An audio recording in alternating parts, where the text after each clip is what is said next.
사랑하는 강서 가족 여러분, 여러분에게 묻습니다. 여러분은 그리스도인이십니까? 다른 말로 또 묻습니다. 여러분은 예수님을 구주로 믿으십니까? 그렇습니다. 예수님을 구주로 믿는 사람은 모두 다 그리스도인입니다. 그리고 이 그리스도인들은 예수님과 떼려야 뗄 수 없는 관계를 이미 맺은 사람들입니다. 이에 대해서 우리 예수님은 오늘 말씀에서 특별한 비유로 표현하셨어요. 그것은 포도나무와 가지의 비유입니다. 오늘 말씀 5절에 보면 예수님 친히 말씀하시기를 나는 무엇이라? 포도나무여. 너희는 무엇이라? 가지니 가지라. 나는 포도나무요. 너희는 가지다. 그렇게 규정하셨어요. 저와 여러분은 포도나무 가지들입니다. 그렇다면 우리 자녀들, 손자들은 무엇이겠습니까? 좀 더 작은 가지, 어린 가지들이죠. 그런데 포도나무 가지들이 꼭 해야 할 사명이 있습니다. 포도나무 가지는 꼭 해야 할 사명을 가지는데 그것은 포도를 맺는 것이에요. 열매를 맺어야만 진정한 가지의 의미가 있습니다. 그런데 예수님을 믿지 않는 세상 사람들은 예수님을 자신의 삶의 근거지로 지탱해 줄 포도나무로 인정하지 않고 자기가 포도나무인 것처럼 자기 힘으로 열매를 맺으려고 합니다. 심지어 예수님을 믿는다는 교인들 중에서도 교회를 다니면서도 자기가 포도나무인 것처럼 착각하고 자신의 감정과 자신의 계획과 자신의 의지로 인생의 열매를 맺으려고 애쓰는 이들도 없지 않습니다. 그런데 해보면 알지만 뭘 많이 쌓고 맺은 것 같아도 결국은 다 그건 물거품, 수포란 말이에요. 죽음 앞에서는 다 소용없는 것이에요. 열매가 아닌 것이죠. 그래서 예수님은 오늘 본문 5절 하반절에서 말씀하시기를 나를 떠나서는 너희가 아무것도 할 수 없느니라 그렇게 선포하셨습니다. 주님 없이는 우리가 뭘 한 것 같다 할지라도 그거 다 헛수고란 말씀이죠.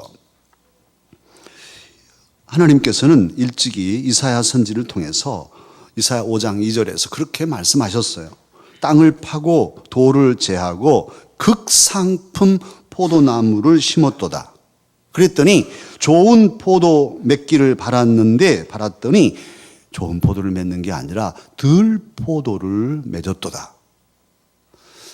교회는 다니지만 예수님을 의지하지 않고 자기가 포도나무인 것처럼 열매를 맺으려 하다가 결국은 들포도를 맺는 이런 모습을 지적하신 것이죠. 하나님의 백성이라고 인쳐서 택해서 도왔더니 결국 하나님 떠나고 자기 마음대로 들포도를 맺는 이스라엘을 하나님의 백성을 지적하신 말씀이니까요. 결국 이 시대에도 많은 사람들이 예수님 없이 열매를 맺으려고 하다가 이단에 빠지고 사이비 기독교인이 되고 또 정말 그리스도인이 자칫 잘못하면 열매를 제대로 못 맺고 오히려 이기적이고 자기중심적이고 예수님 믿는 사람인데 욕심만 가지고 있고 세상에 나가서는 맨날 싸우고 양보하고 손해보고 십자가를 지는 삶을 없는 이런 그리스도인들이 적지 않단 말이에요. 제일로 저는 목사로서 우리 예수님 믿는 사람들이 무례함 정말 그리 안 했으면 좋겠어요. 뭐 음식점에서 전철에서 또 이 오늘 같은 이런 연휴 때는 뭐 놀러 가서 또 뭐 이렇게 산에 가면 또 절들이 있잖아요. 절간에 그분들은 그분들대로 또 뭐 예배를 한다고 절하고 막 그러는데 거기서 막 떠들어도 어떻게 되냐면 뭐 장로님, 권사님 하면서 떠들고 말이죠. 아니 남의 예불한 데 가서 막 권사님, 장로님하고 막 이리 와봐요 막 이렇게 하고 사진 하나 찍어줘요 뭐 이렇게 하면 어떻게 되겠어요? 우리 예배 드리고 있는데 불자들이 와가지고 부처님, 공자님 막 하고 이렇게 보살님 하면 어떻게 되겠어요? 그런 때는 그냥 장 선생님 권 선생님 이렇게 하면서 좀 넘어가면 몰라도 장로님 권사님 하면서 기껏 예배 뭐 예수 믿는 사람 티 다 내고 말이죠. 그럼 안 믿는 사람들도 이게 뭐 예수 믿는 사람들이 왜 저러냐 이러지 않겠어요? 좀 우리가 교양 있게 덕 있게 다른 사람들을 존중해주고 뭐 그분들이 가진 신앙도 어느 정도는 존중해야죠. 우리가 왜 그분들이 또 하고 있는데 막 가서 회방 놓고 그래야 되겠습니까? 정말 그리스도인으로서 열매를 맺는다는 것은 그런 게 아니죠. 정말 하나님께 영광을 돌려드리도록 그렇게 살아가야 돼요. 사랑하는 강사가 여러분, 우리라도 그래도 좀 교양 있게 신앙의 교양을 가지고 세상 속에 나아가서 열매 있는 삶을 살아가십시다. 무례한 그리스도인 되지 말자고요. 그런데 오늘 예수님께서는 저와 여러분이 열매를 맺을 비법을 말씀해 주고 계셔요. 그 비법은 무엇이냐 하면 예수님이 참 포도나무이신 것을 인정하라는 거예요. 그리고 그 인정함과 동시에 그 예수님 참 포도나무에 잘 붙어 있으라고 말씀하십니다. 예수님은 생명의 근원이시죠. 우리가 기대고 설 기초예요. 반석 같은 삶의 기초이셔요. 그리고 우리에게 영적, 육적, 물적 에너지를 공급해 주시는 그런 원천적인 복의 그 셈이시란 말이에요. 그 주님께 붙어 있어야 돼요. 그리고 오늘 4절에 보면 예수님께 잘 붙어 있는다는 것이 곧 무엇이냐면 그리스도 안에 있는 것. 그리스도를 모시고 우리가 그리스도 안에, 그리스도께서 우리 안에 계시는 것임을 알 수 있어요. 주님은 말씀하시죠. 내 안에 거하라. 나도 너희 안에 거하리라. 이거 이렇게 주고받고 말이죠. 함께 되는 말씀을 하고 계세요. 생명의 근원이신 예수 그리스도 안에 있으면 정죄함이 없죠. 그리고 죄와 사망에서 우리는 해방됩니다. 할렐루야. 예수 그리스도 안에 있으면 새로운 피조물입니다. 새 사람입니다. 새로운 가치관과 소망을 가지고 새로운 삶의 원칙을 가지고 세상을 이겨 사는 아름다운 변화된 하나님의 자녀인 것이죠. 할렐루야. 얼마나 감사합니까? 예수 그리스도 안에 있으면 그리스도의 생명 빛의 쪼임을 받고 예전과는 달리 뭐 상황은 똑같지만 더 어려울 수도 있지만은 우리 안에 생명의 능력, 다시 죽음도 이기신 그 예수님의 생명 능력이 우리 안에 역동하니 그 생명의 능력으로 세상을 이겨 살고 죄의 유혹을 이기고 우리의 꿈을 달성하여 열매를 맺게 되는 것이죠. 우리가 그렇게 할 뿐 아니라 우리의 어린 자녀들, 어린 가지인 우리 손자들, 또 우리 영유아부, 유치부, 아동부, 중고등부, 청년부, 선교원, 강서서 얼마나 감사한지. 이 녀석들이 교회에서 막 주중에도 뛰고 달리고 시끄럽고 그러지만은 어지럽히고 그러지만은 때로는 이 녀석들 하지만은 그래도 저는 얼마나 감사한지요. 하나님의 전에 후손들이 있어요. 우리 강서교회에 후손들이 있습니다. 날마다 하나님의 말씀으로 길러지는 선교원이 있고 강서서원 아이들이 있고 오늘도 지금 계속 영유아부부터 예배가 드려지고 있습니다. 할렐루야. 그래서 우리들이 먼저 이제 어른으로서 예수님 안에 있어야 되고 우리 자녀들도 손자들도 예수님 안에 있게 해야 될 텐데 그러면 예수님께 붙어 있으려면 예수님 안에 있으려면 어떻게 해야 될까요? 어떻게 해야 예수님을 우리 안에 모시고 살 수 있을까요? 내가 또 예수님 안에 거할 수 있을까요? 그것은 말씀입니다. 오늘 요한복음 15장은 매우 중요한 장이에요. 예수님이 이제 최후의 만찬을 마치셨고 십자가에 달리시기 전이에요. 이 사이에서 제자들에게 또한 저와 여러분에게 말씀하시는데 내 안에 거하라고 하시고서 뭐라고 말씀하시냐면 7절에 우리 7절을 다 같이 함께 읽어보십시다. 너희가 내 안에 거하고 내 말이 너희 안에 거하면 무엇이든지 원하는 대로 구하라. 그리하면 이루리라 하시면서 너희가 내 안에 거하고 내 말이 예수님의 말씀이 우리 안에 거하면 무엇이든지 이루어진단 말이에요. 열매를 맺게 된다고 말씀하십니다. 그러니까 우리가 주님에게 붙어 있고 주님 안에 있고 주님이 우리 안에 계시는 비결은 주님의 말씀을 우리가 품고 그 말씀을 묵상하고 말씀으로 살아가는 것이죠. 그게 바로 예수님, 하나님 보좌 우편에 계신 예수님을 우리가 모시고 사는 비법이에요. 예수님은 말씀 자체이시고 예수님은 복음이시기 때문에도 그렇습니다.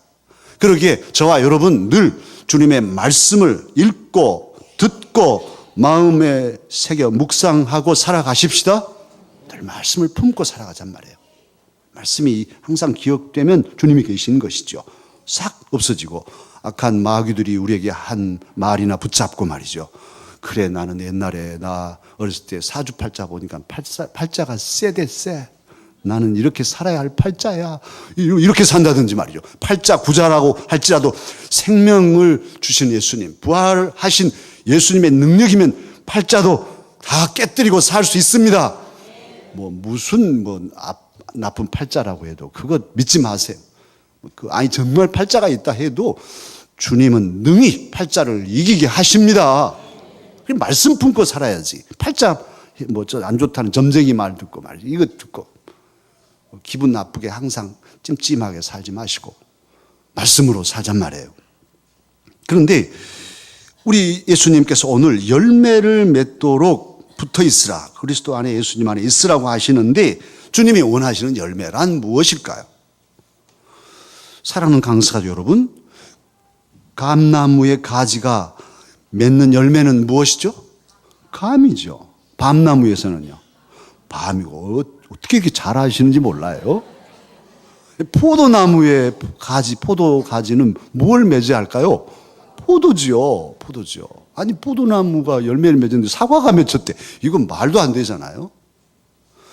오늘 예수님은 참 포도나무이시고 우리는 포도나무 가지면 무슨 열매를 맺어야 할까요? 포도를 맺어야 된단 말이에요. 예수님이 포도이시니까. 이 말씀은 우리가 예수님에게 붙어있는 가지라면 열매는 당연하죠. 예수님 닮은 삶이죠.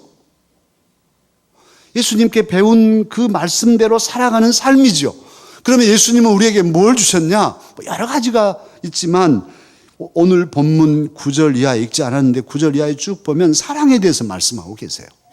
그리고 16절에는 너희가 나를 택한 것이 아니라 내가 너희를 택하여 세웠나니, 그래서 열매가 항상 있게 하려 합니다. 그렇게 말씀하시고 바로 이어서 17절에 그렇게 말씀하고 있어요. 내가 이것을 너희에게 명함은 너희로 서로 무엇하게 하려 함이라? 사랑하게 하려 함이라. 서로 사랑 말씀하셔요. 사실은 이 말씀은요 13장에 이미 말씀하셨어요. 새 계명을 너희에게 주노니, 요한복음 13장 34절. 내가 너희를 사랑한 것 같이 너희도 서로 어찌하라? 사랑하라. 이렇게 말씀하셨어요. 이게 새 계명이라는 거예요. 그리고 그 계명의 말씀을 주신 예수님은 이제 정말 십자가에 달려서 당신의 생명을 우리에게 주시고 죽기까지 우리를 사랑하여 주셨습니다. 십자가는 그 사랑의 증표입니다. 그러니 이 예수님을 모시고 또는 예수님께 붙어서 예수님의 말씀을 품고 사는 그리스도인은 저절로 사랑하지 않을 수가 없죠. 사랑하지 않으려고 아니 이건 안 돼. 이 사람만큼은 내가 용서할 수 없어. 내가 본때를 보여줄 거야. 그래도 항상 그러고 기도하려고 하면 예수님이 얘야 사랑해라. 내가 너희 위해 죽기까지 했는데 못하겠냐? 주님 이것만은 안 된단 말입니다. 그래도 내가 너희 위해 죽었는데 못 죽겠냐? 이게 괴로운 거예요.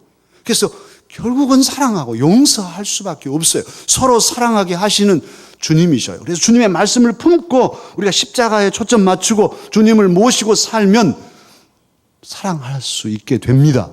주님이 사랑하게 해 주십니다. 그런 거예요. 만약 우리가 구원을 받았다고 하고 예수님을 믿는다고 하지만 하나님도 사랑하지 않고 사람도 사랑하지 않고 배에다 그냥 버려두고 우리만 살려고 빠져나오는 이런 구원파라면 이건 가짜 신앙인 거예요. 진짜 신앙이 아니에요. 과거, 현재, 미래의 죄를 사함 받았으니까 괜찮아. 죄 사함 받았으니 뭐 사람 죽어도 괜찮아. 나만 살면. 이게 신앙이냔 말이에요. 이것은 가짜란 말이에요. 가짜 믿음. 거룩함이 없는 주님을 향한 헌신과 사랑이 없는 신앙. 이것은 가짜인 거예요. 구원파는 가짜예요. 그러면 우리 주님께서는 왜 열매를 맺게 하실까요? 우리의 삶에 왜 열매가 맺혀야 할까요? 오늘 본문 8절에 그 답이 있습니다. 주님은 말씀하십니다. 같이 읽으실까요? 너희가 열매를 많이 맺으면 내 아버지께서 영광을 받으실 것이요 너희는 내 제자가 되리라. 그래서 열매를 많이 맺으면 결국 누구에게 영광을 돌려요? 아버지 하나님께 영광을 돌리는 것이에요. 그런데 많은 사람들이 특히 교회, 한국 교회 안에 하나님께 영광을 돌리는 그 정신이 희박해지고 있어요. 그냥 열매만 많이 맺으려고 더 크게, 더 좋은 예배당 짓고 더 많이. 생각해 보세요. 수만 명이 모인다고 해도 그 교회의 머리가 주님이 아니고 어느 한 인간이 주인이 돼 있고 어느 유명한 이름난 어떤 그런 사람이 머리가 되어 있다면 그 교회가 교회냐고요. 교회의 머리는 누구이시죠? 주님이시란 말이에요. 주님이 머리이시고 주님께서 영광을 받으셔야 될 텐데 어느 한 사람이 머리이고 그래서 자기 자식에게 또 물려주고 이런 일이 있다면 그건 교회가 아니잖아요. 그런데도 사람들은 막 달려가 거기가 교회라고. 하나님의 영광이 드러나지 않는, 사람의 영광이 드러나는 그런 공동체는 교회가 아닌 거예요. 오늘 주님은 분명히 말씀하셨어요. 열매를 맺는 까닭은 하나님 아버지께 영광을 돌리게 함인 것을 오늘 보여주고 계십니다. 무작정 열매만 우리는 추구하지 않아야 돼요. 그렇게 되면 탐욕에 빠지고 교만하게 되고 추하고 악해지고 인간의 우상화에 치달릴 수 있어요. 하나님의 영광을 나타내고자 하면 우리들은 더 경건해집니다. 외사에 진지해집니다.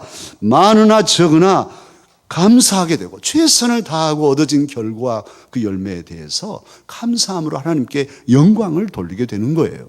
그것이 주님 기뻐하시는 것이죠. 사랑하는 우리 강서 가족 여러분, 우리는 자부심을 가지십시다. 우리 강서 교회는 주님의 교회입니다. 누구도 영광을 자기가 받아서는 안 돼. 목사님 저는 더더욱 그렇고 하나님께 영광을 돌리며 사십시다.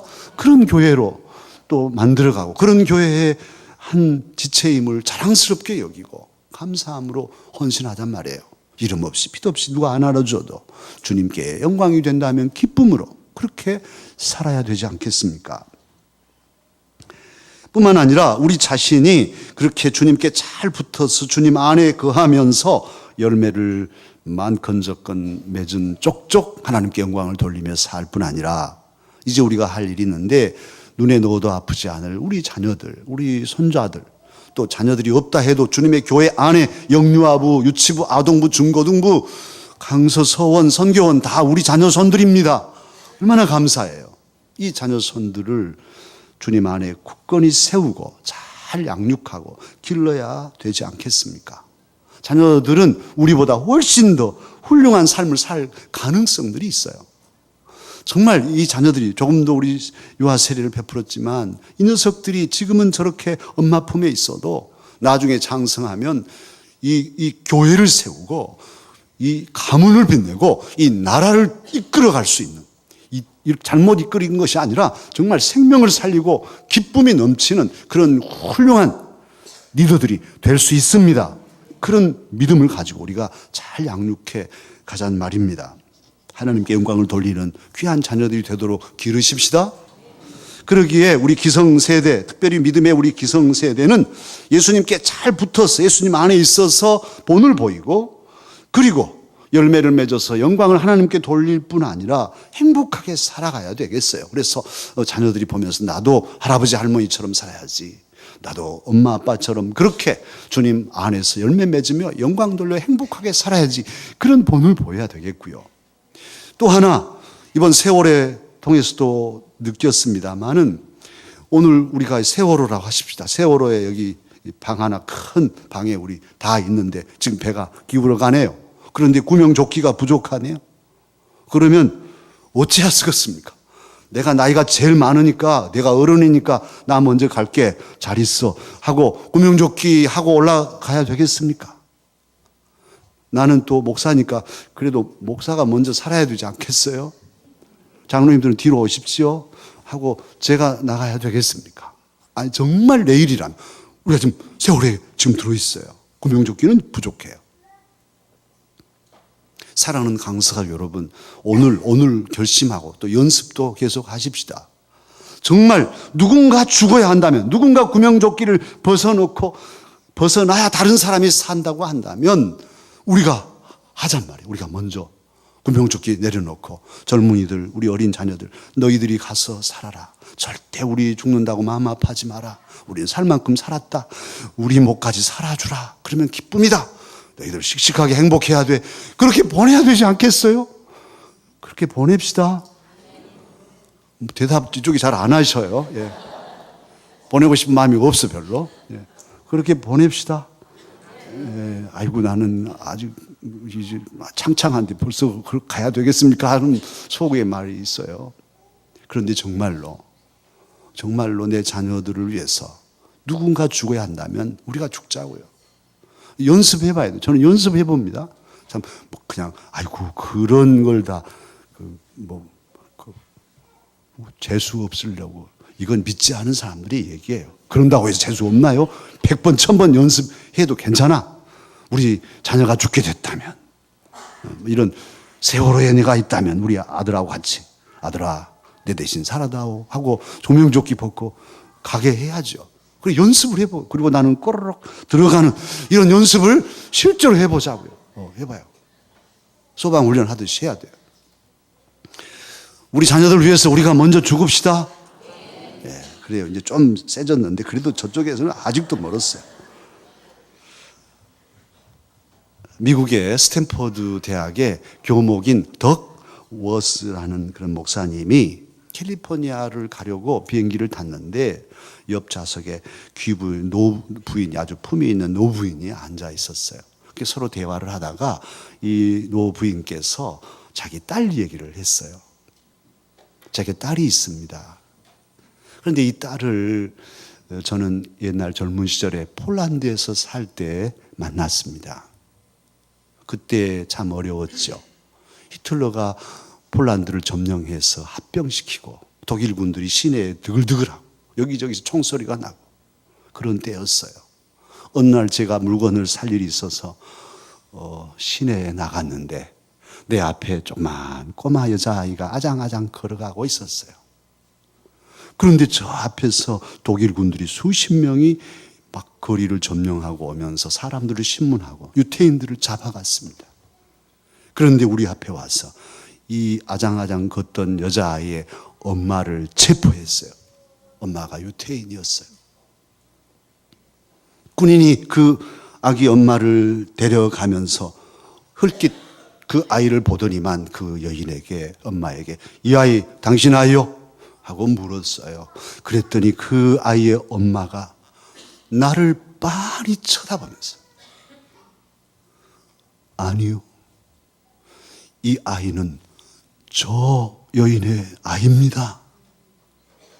그런 거예요. 그때 나는 알았어요. 내가 뭘 해야 할지를 알았어요. 그래서 쏜살같이 달려가서 아이를 덥석 안아서 품에 꼭 껴안고 일어섰어요.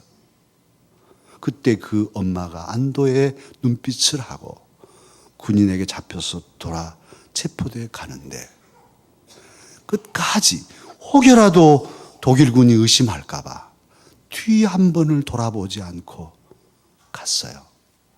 그 아이 엄마가 간 뒤로 아이가 앙 하고 우는데 그 아이를 나는 달랬죠. 그리고 그 아이가 그때부터 내 딸이 되었답니다. 사랑하는 딸이 남의 손에 안겼는데 그 아이를 얼마나 보고 싶었겠어요. 그러나 그 어머니는 혹여라도 뒤돌아보면 혹시 의심하고 다시 잡아다가 같이 죽게 될까 봐 독한 마음을 품고 한 번도 돌아보지 않고 잡혀가서 죽으러 가는 그 엄마.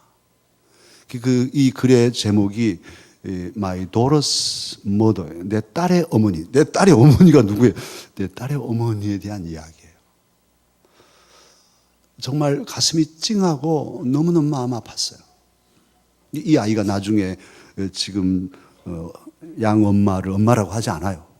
엄마라고 하지 않고 이따가 나중에 늦게 그 엄마의 날 머더스데이에 그때 편지로 사랑하는 엄마라고 부르죠. 얼마나 감격스러웠겠어요. 사랑하는 강사가족 여러분, 버림도 그리고 끌어안음도 사랑이어야 해요. 우리 강사 가족들 마찬가지. 우리 자녀들이 지금 막 소리치고 있지만은 정말로 자녀를 사랑한다면 매정하게 버릴 수 있어야 돼요. 그래야 산다면 버려야 되잖아요. 특별히 하나님 품에 맡기는 일에는 칼같이 잘라내고 단호하게 맡겨야 돼요. 나는 불만스러운 게 영유아부, 유치부가 같은 11시 예배를 드려요. 그런데 아기가 예뻐가지고 영유아부, 유치부에 맡기지를 못해. 이 아이 맡겼다 죽을까 봐서. 죽을까 봐서. 누구에게 맡기는 건데요? 영유아부, 유치부에 맡기면 누구한테 맡기는 거죠? 하나님 품에 맡기는 거잖아요. 그래서 죽으면 죽는 거지 뭐. 하나님 품에 맡겨서 죽는 건 하나님 뜻이잖아요. 죽으면 죽어 괜찮아. 나는 하나님 딸입니다. 하나님 아들입니다. 내 아들 내 딸 아닙니다. 11시부터는 영유아부, 유치부 하나님 자녀입니다 하고 탁 맡길 수 있어야 되잖아요. 못 맡겨. 자기가 품고 내가 참포도나무고 우리 아기는 가지야. 열매가 있겠습니까? 그렇게 자란 아이가 나중에 하나님 찬양하고 예배하겠습니까? 우리 성교원 그 고사리 같은 손으로 예배하고 영유아부 그것들이 예배 드릴까? 예배 드립니다. 한번 가보세요. 11시 예배 파하시고 9시 예배 드리고 한번 가보세요. 어떻게 예배 드리나? 저도 깜짝 놀랐어요. 그 어린 것들이 예배 드리는 거예요. 예배 드려요. 기도하고. 정말 뚝 떼서 하나님 품에 맡길 때는 담대하게, 단호하게 맡길 수 있는 믿음이 필요해요. 그게 사랑이에요. 진정한 사랑. 그런데 그러면 다 맡겨라. 그럴 수는 없죠. 또 우리가 끌어안고 보살피고 길러야 할 때가 많죠. 그때는 정말 내 생명도 줄 사랑으로 끌어안고 살아야 되잖아요. 이 녀석들이 잘못하고 실수하고 큰 잘못을 밖에 나가서 범하더라도 언제나 아빠와 엄마는 너의 편이다. 너를 기다린다. 너를 용서한다. 어떤 경우에도 네가 힘들면 내게 오라. 이런 사랑의 표현을 해주고 내가 사랑한다. 너를 위해서 기도하고 있어. 너는 잘 이겨낼 거야. 지금은 방황하지만 이제 다시 굳게 서서 훌륭한 사람이 될 것을 믿는다. 하나님께서 해주실 거야. 기도하고 있어. 이렇게 격려해야 되지 않겠어요? 또 칭찬하고 도와주고 축복하고 이런 부모가 끌어안을 때는 한없이 끌어안고 특히 내 자녀가 아니어도 영유아부, 유치부 우리 믿음의 자녀들 내 자녀처럼 끌어안고 우리 교사들 하고 계시지만은 우리 모두가 다 그렇게 자녀들을 길러내야 한단 말입니다. 그렇게 하십시다. 영유아부, 유치부에 보낼 때는 보내십시다. 대답도 또 주고 졸아들잖아요. 정말 단호하게. 그리고 또 그렇게 또 우리가 끌어안을 때는 사랑으로 해 나아가서 우리도 또 우리 자녀들도 모두 주님과 함께 주 안에서 주님께 붙어서 풍성한 열매를 거두고 하나님께 영광 돌려 살게 하십시다. 기도하겠습니다.